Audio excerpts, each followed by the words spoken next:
மைனா கவலைப்படாத, அழாத, எல்லாம் சரியாயிரும் மைனா.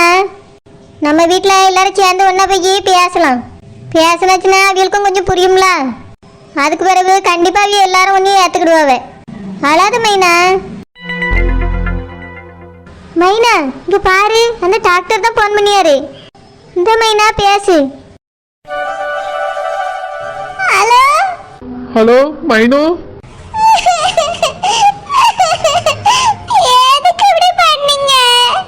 மைனு அழாத, என் சுச்சுவேஷனை கொஞ்சம் புரிஞ்சுக்க மைனு.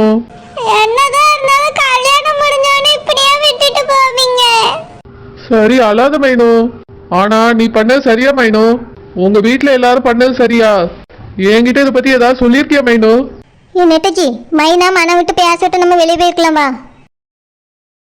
உங்க அப்பாவுக்கு 2 வைஃப் இருக்காங்கன்னு என்கிட்ட எதுக்கு மறைச்ச? ஃபர்ஸ்டே என்கிட்ட சொல்லியிருந்தா இவ்வளவு பெரிய ப்ராப்ளம் வந்திருக்காதுல்ல. எங்க அப்பா என்னை வான்னு கூப்பிடும்போது என்கிட்ட ஆல்ரெடி சொல்லிட்டா நான் சொல்லியிருந்திருப்பேன். என்கிட்ட கூட சொல்லாம இருந்துட்டேன். ஏன் இப்படி பண்ண மைனு? நேற்று நைட்டு கூட கேட்டால உங்ககிட்ட அவங்க யாருன்னு. அப்ப கூட உங்க அம்மாவோட அக்கான்னு சொன்னேன். எதுக்கு என்கிட்ட போய் சொன்ன மைனு? எங்க அப்பா தான் யாருக்கிட்டையும் சொல்லக்கூடாதுன்னு சொன்னாங்க, அதனால தான் சொல்லல. கடைசி வரைக்கும் இந்த உண்மை உங்களுக்கு தெரியாமலே பார்த்துக்கிடலாம்னு சொன்னாங்க. ஆனா இப்படி நடக்கும்னு நாங்க எதிர்பார்க்கவே இல்லை. நீங்க சொன்ன பொய்யால இப்ப எவ்வளவு பெரிய பிரச்சனை வந்திருக்கு பாத்தியா? இதனால பாதிக்கப்பட்டிருக்கிறது உன்னோட லைஃபும் என்னோட லைஃபும் தான். எங்க அப்பா அம்மா நீ வேண்டவே வேண்டான்னு சொல்லிட்டாங்க. அது மட்டும் இல்ல, ஏமாத்தி கல்யாணம் பண்ணிட்டாங்கன்னு உங்க ஃபேமிலி மேலேயே கேஸ் கொடுக்கணும்னு எங்க அப்பா அம்மா சொல்லிட்டு இருக்காங்க. என்ன சொல்றீங்க? ஏற்கனவே எங்க வீட்ல உள்ளவங்க எல்லாரும் போலீஸ் ஸ்டேஷன்ல தான் இருக்காங்க. எங்க பெரியம்மாவை காணோன்னு பெரிய பிரச்சனை ஆயிருச்சு. அதுக்குள்ள உங்க வீட்ல கேஸ் கொடுக்க போறாங்கன்னு சொல்றீங்க. எதுக்கு இப்படி பண்றாங்க? நாங்க ஒண்ணு பொய்யெல்லாம் சொல்லல, உண்மையை மறைச்சிட்டோம் அவ்வளவுதான். இதுல அப்படி என்ன தப்பு இருக்கு?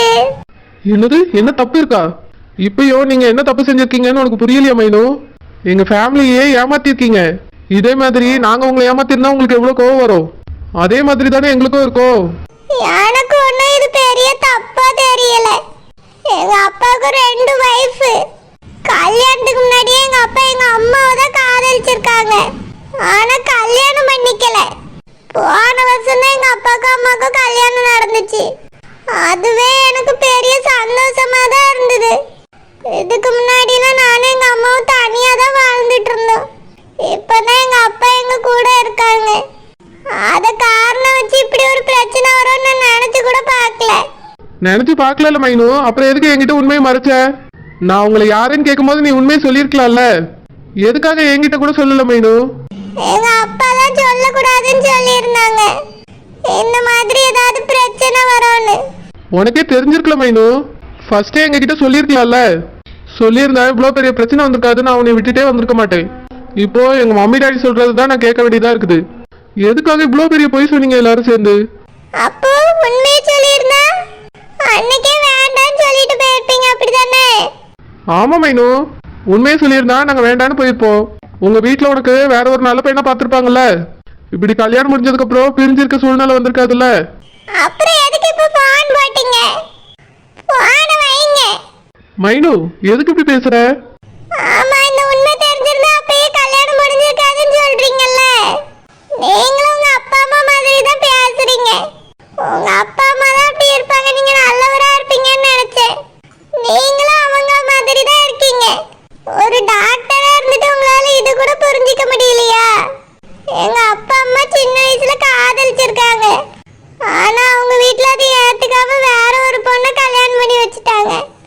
ரொம்ப வருஷம் கழிச்சுதான் எங்க அப்பாவும் அம்மாவும் சந்திச்சாங்க. எங்க அம்மாக்கு ஒரு குழந்தை இருக்குன்னு தெரிஞ்சதுக்கு அப்புறம் தான் எங்க அப்பா எங்க அம்மாவை கல்யாணம் பண்ணிக்கிட்டாங்க. இது தப்புதான், ஆனா என்னைய ஒதுக்குற அளவுக்கு இதுல எந்த தப்பும் இல்லை. உங்களுக்கு என்னைய பிடிக்கல, அப்படிதானே? அதனாலதான் உங்க அப்பா அம்மா கூப்பிட்ட உடனே போயிட்டீங்க. தாலி கட்டின பொண்டாட்டியை விட்டுட்டு போறமேன்னு உங்களுக்கு மனசு உறுத்தவே இல்லை. என்னை வேண்டாம்னு சொல்லிட்டு நீங்க போய் இன்னொரு கல்யாணம் பண்ணிப்பீங்க. எங்க அப்பாவுக்கும் உங்களுக்கும் அப்புறம் என்ன வித்தியாசம் இருக்கும்? மைனு, அப்படிலாம் பேசாத.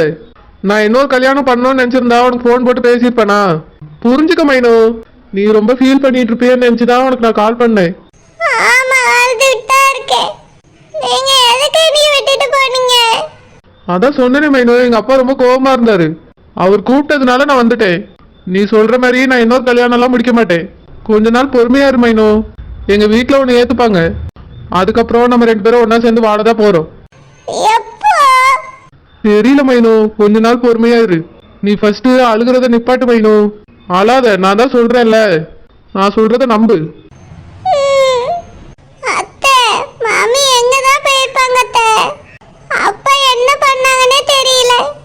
நேரம் ஆக ஆக எனக்கு ரொம்ப பயமா இருக்கு. மாமி அப்படின்னா கிடைக்கவே மாட்டாங்களா? அதான் போலீஸ்ல பிடிச்சு கொடுத்துட்டோம்ல. ஆவிய விசாரிச்சு எப்படியாவது ராசாத்தை கண்டுபிடிச்சிருவாங்கம்மா, நீ அழாதே. இல்லத்த, இவ்வளவு நேரம் ஆச்சு, அம்மா கிடைக்கவே இல்ல. அப்பா ஏதோ பண்ணிட்டாங்கன்னு தான் எனக்கு தோணுது. அப்படிலாம் எதுவும் இருக்காதுமா. உங்க அப்பா பத்தி உனக்கு தெரியாதா? ஆவியெல்லாம் அப்படி பண்ணக்கூடிய ஆள் கிடையாது. அப்போ என் மாமி 2 நாளா காண எங்க போயிருப்பாங்க? கால்ல அடிபட்டிருக்குன்னு சொன்னால, அதனால ஏதாவது ஆஸ்பத்திரியில கொண்டு போய் வச்சிருப்பாங்களா இருக்கும். நான் பக்கத்துல இருக்க எல்லா ஹாஸ்பிட்டலையும் விசாரிச்சுட்டேன். மாமி பேர்ல யாருமே அட்மிட் ஆகலன்னு சொல்லிட்டாங்க. அதனாலதான் எனக்கு பயமே அதிகமாச்சு. சரி மணி, அழாதே. உங்க அம்மைக்கு ஒண்ணு ஆயிருக்காதுமா. அத்தை, அனுசுகம்மா, வாமா வா. என்னம்மா ஒத்தையிலே வந்தா? ஆமாத்தே, அம்மா இங்க வந்தாங்களா அத்தை? உங்க அம்மையா இங்க வரலையேம்மா. என்னத்த சொல்றீங்க? இங்கேயும் வரலையா? ஆமாம்மா, வரையில. ஏம்மா, என்னாச்சு? எதுவும் பிரச்சனையா? அத்தை, அம்மா வீட்ல தான் இருந்தாங்க. என்னாச்சுன்னு தெரியல. நேத்துல இருந்து அவங்கள காணும் தே. என்னம்மா சொல்ற? நேத்துல இருந்து காணுமா? ஆமாத்தே, நேத்துல இருந்து காணும். ஃபோன் வேற சுவிட்ச் ஆஃப்னு வருது. என்னாச்சுன்னு தெரியல தே. ஓ, மம்மியும் காணுமா? ஏன் மம்மியும் 2 நாளா காணும். என்ன சொல்ற பிரியங்கா? உன்னோட மம்மியும் காணுமா? ஆமா, என் மம்மியும் காணும். அதான் எங்க அப்பா மேல போலீஸ் கம்ப்ளைண்ட் கொடுத்திருக்கேன். என்ன சொல்ற? உங்க அம்மாவை காணணும், உங்க அப்பா மேலேயே போலீஸ் கம்ப்ளைண்ட் கொடுத்திருக்கியா? எதுக்கு இப்படி பண்ண? எங்க அப்பா தான் கடைசியா எங்க அம்மாவை கூட்டிட்டு போனது. அதனால அவங்க தான் ஏதாவது பண்ணிருப்பாங்கன்னு நினைச்சு அவங்க மேல கம்ப்ளைண்ட் கொடுத்துட்டோம். ஓ, மம்மி எப்படி காணாம போனாங்க? தெரியல, வீட்ல தான் இருந்தாங்க. திடீர்னு வெளியே போனாங்க, ஆளே காணோம். நானும் எல்லா இடத்துலயும் தேடிட்டேன். எங்க சொந்தக்காரங்க வீட்டுக்கெல்லாம் போய் தேடிட்டு வந்துட்டேன். யார் வீட்லயும் எங்க அம்மா இல்ல. அதான் கடைசியா இங்க வந்து பார்க்கலான்னு வந்தேன். இங்கேயும் இல்ல. எங்க போனாங்கன்னே தெரியல. எனக்கு பயமா இருக்கு.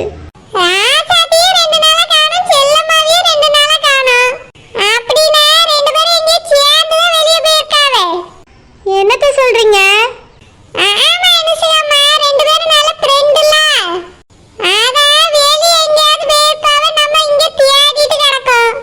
அப்படி போனா கூட ஃபோன் பண்ணி சொல்லிருப்பாங்கல்ல அத்தை. ஏன் அவங்க ஃபோன் சுவிட்ச் ஆஃப் பண்ணி வச்சிருக்காங்க? இல்லனா வேற யார் ஃபோனையாவது வாங்கி சொல்லிருப்பாங்கல்ல. அதான் என்ன பிரச்சனைன்னு எனக்கு தெரியல அனுசுகாமா. ராசாத்தி காணோனே கம்ப்ளைண்ட் கொடுத்தாச்சு. வேணும்னா மறுபடியும் போய் செல்லமாவையும் காணோன்னு கம்ப்ளைண்ட் கொடுத்துருவோமா? வேண்டாம் அத்தை, அப்பா தேடி பார்க்கறேன்னு சொல்லியிருக்காங்க. எங்க அம்மா காணாம போயிருப்பாங்கன்னு எனக்கு தோணல. ஏதோ கோவத்துல தான் யார் வீட்லயே போய் இருக்காங்கன்னு தோணுது. எதுக்கு கோவம்? அதே எங்க அப்பாக்கும் அம்மாக்கும் சண்டை வந்துகிட்டே இருக்குல்ல, அதனால கோவப்பட்டு போயிருப்பாங்களோன்னு எனக்கு தோணுது அத்தை. அவங்களே வந்துருவாங்க, ஆனாலும் யார் வீட்லயும் இல்ல. அதான் எனக்கு கொஞ்சம் பயமா இருக்கு.